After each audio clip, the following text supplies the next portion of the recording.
biggest skill sets you need to have to grow your business. Marketing would be number one, and then recruiting is going to be number two to scale a business. If you don't have it, someone else needs to be able to have it. So we're trying to train you on what to look for so that you can have this skill set. Number one is have a framework of red flags, because you need to be able to filter your applicants so that you don't waste a lot of time. Number two is you need to have good questions that probe and get you the information that you need. Number three is going to have clarity on the position that you're actually hiring for. Don't just hire because you need help. Number four is if you need more money for your tradespeople, then look to save money in the admin by going overseas with virtual assistants to do your admin duties and tasks.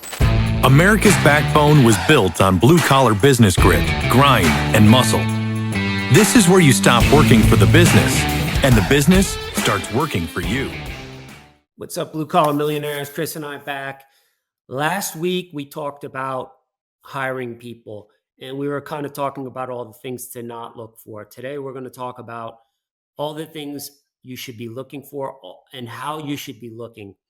I'm always doing these things. I'm always looking. Even to this day, I'm not hiring guys in the field anymore. Potentially for different companies I am, but I'm always looking for people that I come across that I see are working hard. Could be at a pizza parlor. I connected with somebody, a waiter, anybody. You should always be doing this. Tommy Mello talks about this in Elevate. He's doing it nonstop. It is a great process to do. You have to always be digging that well before you're thirsty. Absolutely. We're going to talk about creating a company that has a culture and can offer things that attract the best people. If you're really a C minus D plus company that doesn't have much to offer, you can't really expect A caliber people. You just can't. So you should reverse engineer it. What do these people want? Look at your friends that you know are good, hardworking people. What do they like about their jobs? Ask them. They'll tell you. And then you got to recreate that in your own company. We'll talk about what those things are.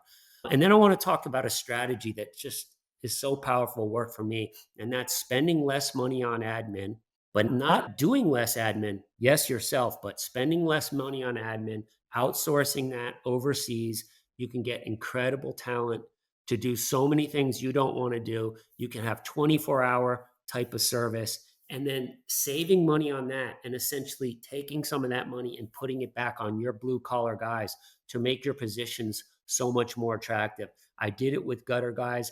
I did not want to lose my best guys. It's a little bit seasonal. I had guys going different states to states. So I was paying them so well that it was just an incredible job for them. And it allowed me to put them on salary for longer things because I was saving money on that, outsourcing that admin. And then we're going to just kind of in the same thing when we're talking about that admin, we're going to talk about setting up phone systems and building out systems to offset some of that admin, because we always like to talk about theory, but we want to talk about strategy too. That's what Chris and I always do. And hopefully that makes us different than a lot of people who just talk too much about big picture stuff. We want to talk about big picture, but we're always going to give you a strategy on these podcasts. Chris. Kevin, I think one of the, to get this thing rolling, I think I'm reminiscing of where my best team members have come from. And I'm talking about my superstars, and my superstars have always come from referral. But it doesn't mean it was a referral from someone inside of my company. Like literally someone said, "Hey, Chris, are you hiring right now? I've got someone that's looking to change jobs, change careers, positions, and I really think they would be a good fit for you." And I'm thinking, why did they approach me and think of me to help reposition their friend that they thought a lot of? And I think you need to first, as an employer, you need to reflect on yourself and really judge what is your brand in your marketplace. Do you come across as a hustler? Do you come across as you'll get her done no matter what? Like you're a problem solver, you're a resourceful person, and their no's not in your vocabulary. I remember one time where my dad sat there and he said, so-and-so, he had hired a laborer, and so-and-so couldn't get this nut off of this bolt. And so he said, "Son, give me the pipe wrench and give me the cheater bar." And for y'all that don't know what a cheater bar is, this is just where you get a hollow pipe and you stick it over the handle of a pipe wrench so that you got more leverage. And he sat there and put his back into it and ended up breaking the nut loose on this bolt. And he said, "You know why I got this done, son?" And I said, "Why?" He said, "Because I didn't have any other choice. I had to get it off.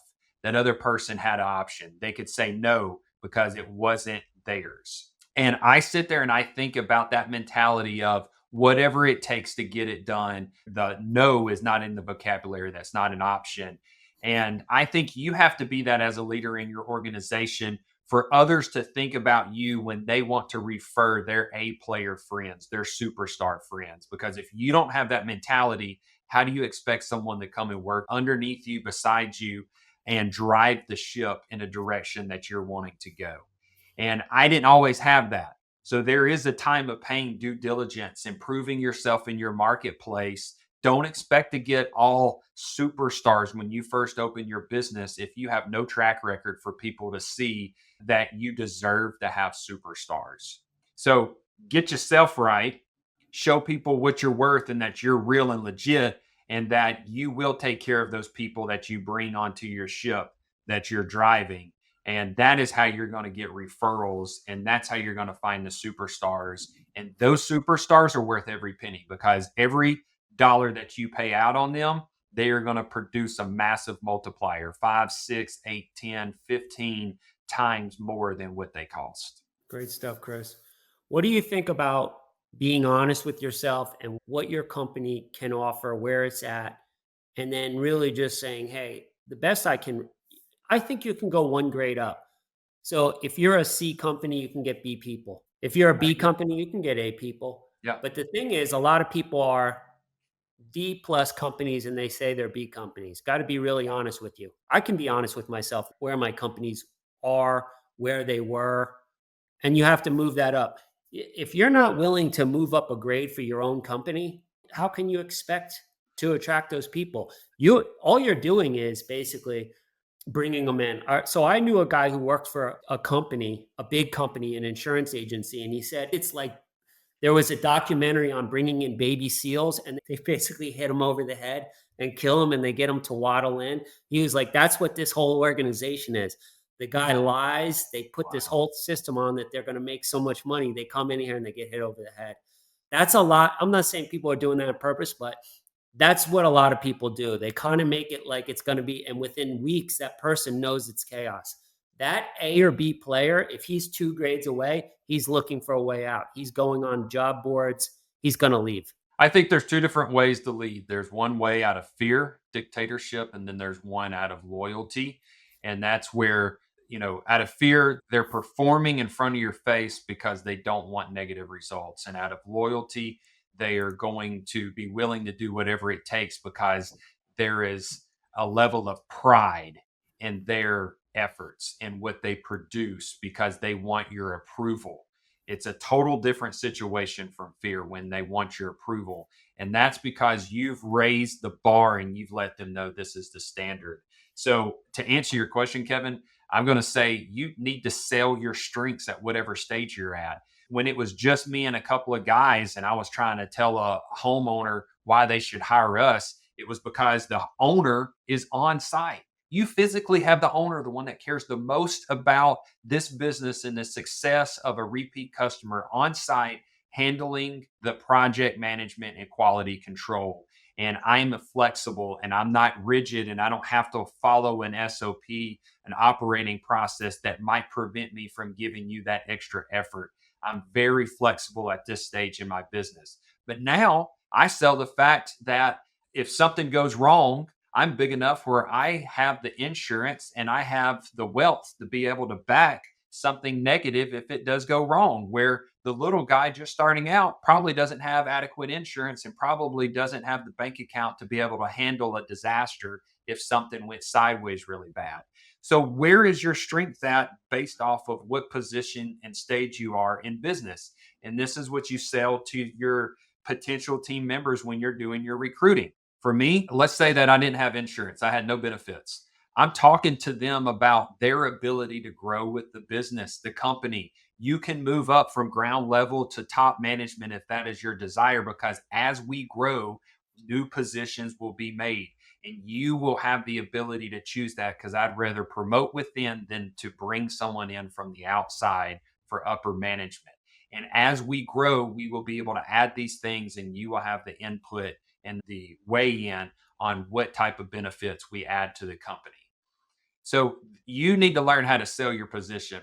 You are going to be the biggest and best salesperson in your organization because you should be the one most passionate about the growth and success of this company. So sell it, whether you're selling to the computer, the customer, or you're selling to recruit new team members. You've got to sell your position no matter where you're at. There's strengths and there's weaknesses with every level of business.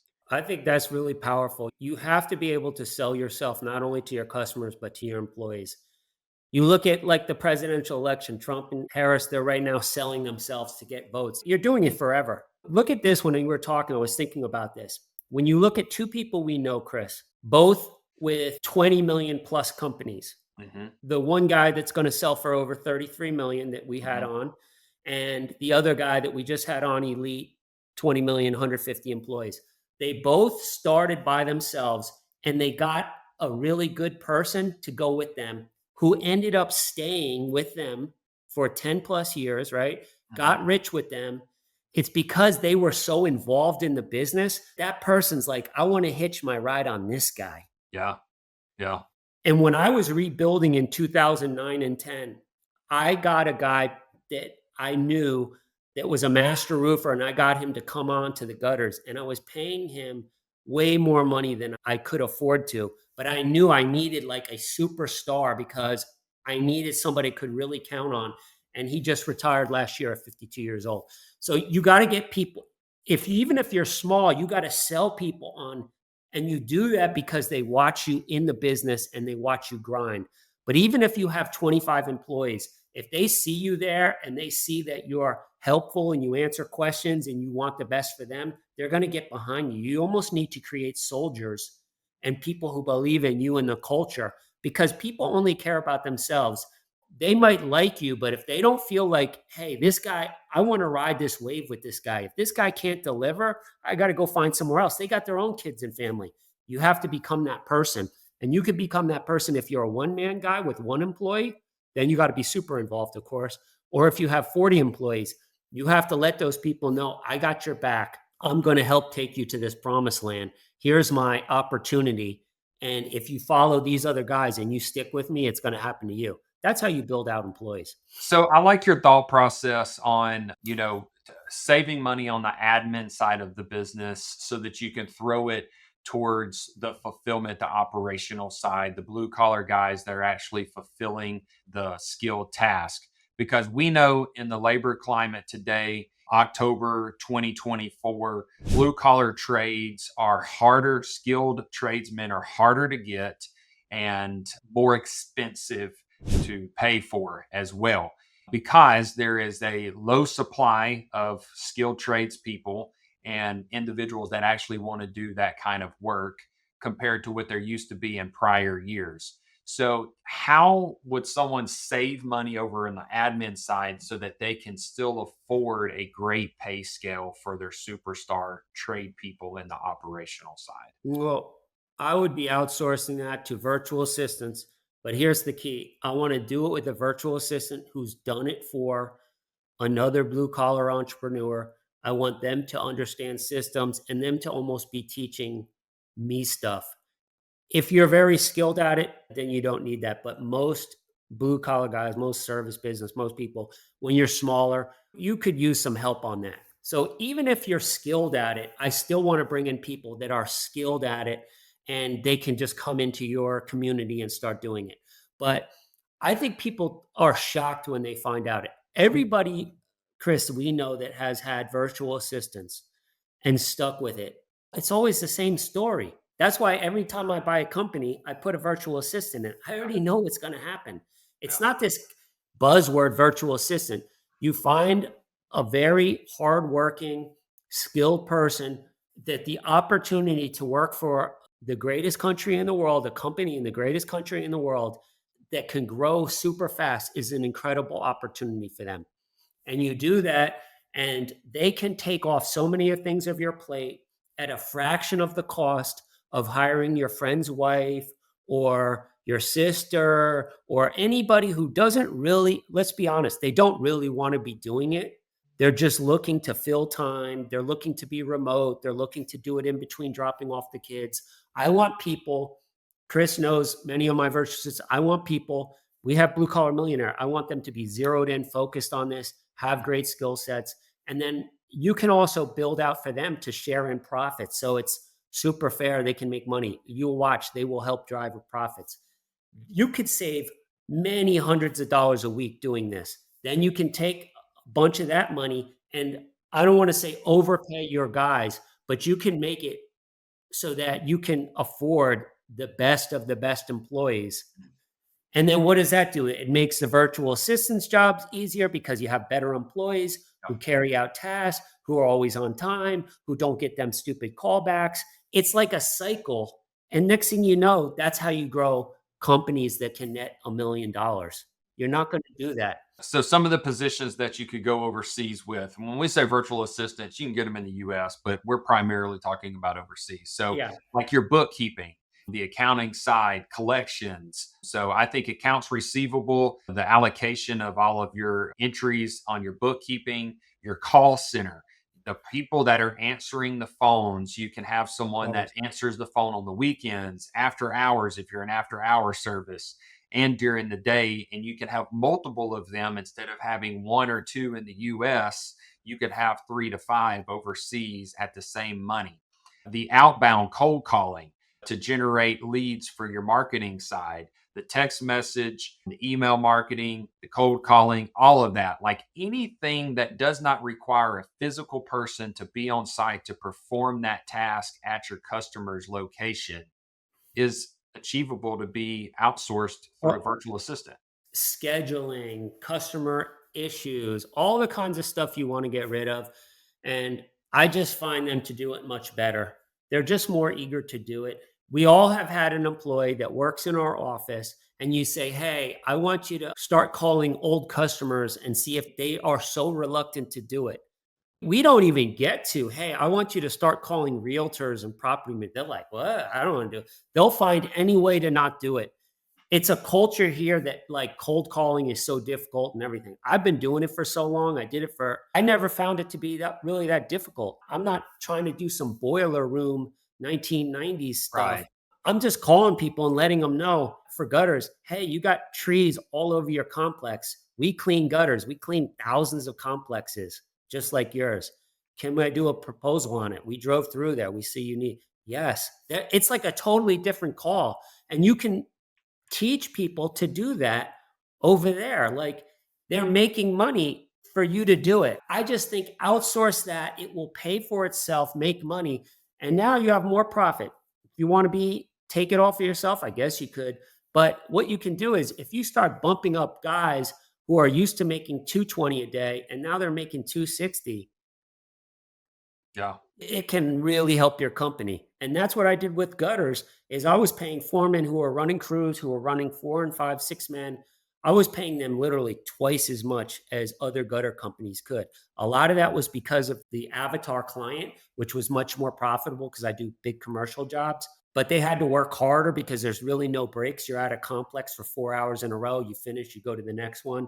But I needed to find that extra money. And when I told you I hired that first guy who was an A-plus player, I needed to find money to save. So I was always looking to do it.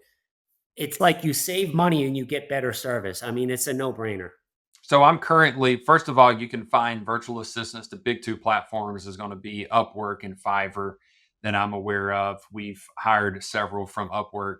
But the other thing is right now I'm in the process of outsourcing my call center overseas. And it makes me really look at my processes so that they have the scripts and the processes that they need. So you might think, yeah, I'm not ready. Well, start getting ready and prepping for that. And it's very simple. It's not as daunting as you think to move your phone answering your coordinator, customer service representative overseas.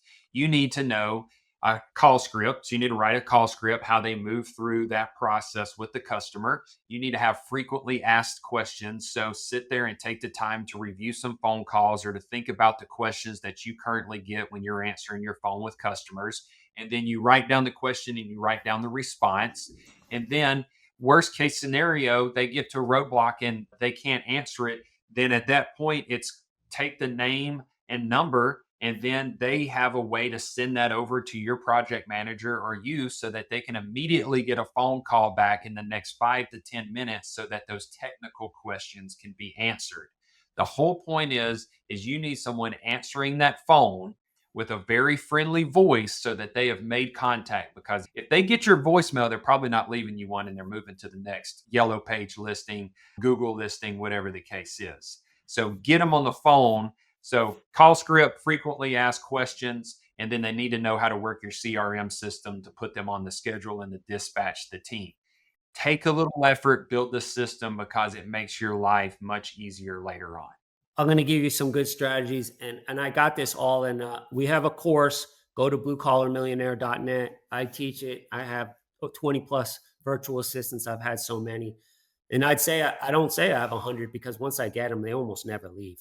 I've only had to get rid of a few and they've been great. So here's one strategy you can do. If you're doing call systems, you can do the calls yourself, record your calls on a Loom video. I used to do it with screen recorder before that. And then I call the number while I'm doing the Loom. They listen to what happens. And then I was just taping them all. Most of them are pointless, right? But some of them are good. And then I will talk to them after I hang up the call into the Loom. And I'll say, this is why I did that. And they asked me about this. So I said this, and this is how I did it. Then I take those files. And yes, I use a virtual assistant to make a bunch of files for me. And then when I onboard new callers, I pay them to watch those videos. And you know what the crazy thing with Loom, you can get alerts when people are watching videos. They always watch them right away. When I had a woman in Charlotte, one in Vermont, and one in Pennsylvania working for me. They would never watch the videos. And I would say, hey, did you watch that video? Yeah, I saw it. No, Loom says you didn't see it. But when I send it over to people, this is why I like Philippines and things. I see they watch it like 7 minutes later. And then I get a text and I say, I got it, Kevin. I see it. I understand it. And I'm always adding to that. And then you could write processes out for that. So we all have this idea like, oh, nobody can answer my emails. Nobody can do calls like me. Get rid of those things. You don't need everything done. If you just wanted to get rid of calls, you find somebody on Upwork that has a history with a good voice of doing customer service on calls. You teach them how to do it over a couple weeks. It's not going to be perfect. You're going to get better at it. You help them. And then when they're doing that, now you're going to free up a lot of time. It's way more time than you think. And now you can work on the next process. So you don't have to have everything done. The other thing is everybody should be using these Ring Central, Ring IO, Grasshopper, one of these services. Nobody should be getting calls on their cell phone. You can do calls from your cell phone, but you should be doing it through the app. So then when you're home with your family at 6 o'clock, customers aren't texting you and calling you because you know you're going to respond. And then you have this centralized location. You could have somebody working a 4 to 12 shift, building databases and doing everything. And as texts or calls come in, they can handle them for you. That's what I do. Yeah. I used to be I was this guy. People were texting me, calling. It's 9 o'clock at night. Then I had subs doing it. I'm totally out of it now. If they text me on my cell phone, I always used to just have hey, this is the number. You'll get a response in like 10 minutes. Let's recap the last two. So the previous week, we talked about hiring. We had a part 2, this podcast right now. And I just want to rehash everything because this is the biggest skill sets you need to have to grow your business outside of marketing. Marketing would be number 1, and then recruiting is going to be number 2 to scale a business. And if you don't have it, someone else needs to be able to have it. So we're trying to train you on what to look for so that you can have this skill set. Number 1 is have a framework of red flags, things that are immediately, you cull those applicants out of the way, because you need to be able to filter your applicants so that you don't waste a lot of time. Number 2 is you need to have good questions. So have questions that probe and get you the information that you need. Part of those questions is you need to have an application process with steps that they have to follow, because this is another opportunity for you to call out people that can't follow instructions. Number three is going to have clarity on the position that you're actually hiring for. Don't just hire because you need help.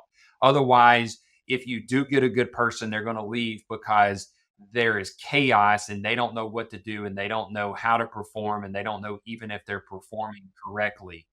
Number four is, if you need more money for your tradespeople, then look to save money in the admin by going overseas with virtual assistants to do your admin duties and tasks. And those can be accomplished very well because the culture that you find outside of the US is a very hardworking culture and a very appreciative culture. And then Upwork, Fiverr is two platforms you would find those individuals on. Ring Central, Grasshopper, Ring.io is some of the calling systems that you can utilize so that if you have virtual assistants that are talking to your customers, they have a way to communicate even when they're overseas. Did I miss anything, Kevin? No, that's great stuff. Well, we're at 26 minutes. This is a long one.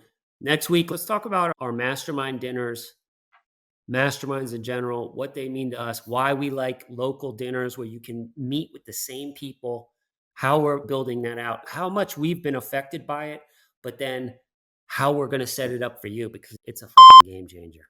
Love it. Love it. If y'all want more of Kevin and Chris, hop on the school platform, Boardroom Elite on SKOOL, Boardroom Elite. This is where you get us for a Zoom every single week with another group of massive entrepreneurs that are making massive success in their lives. So get with the best, run with the best, win with the best, win with winners. See you next week. Let's do it.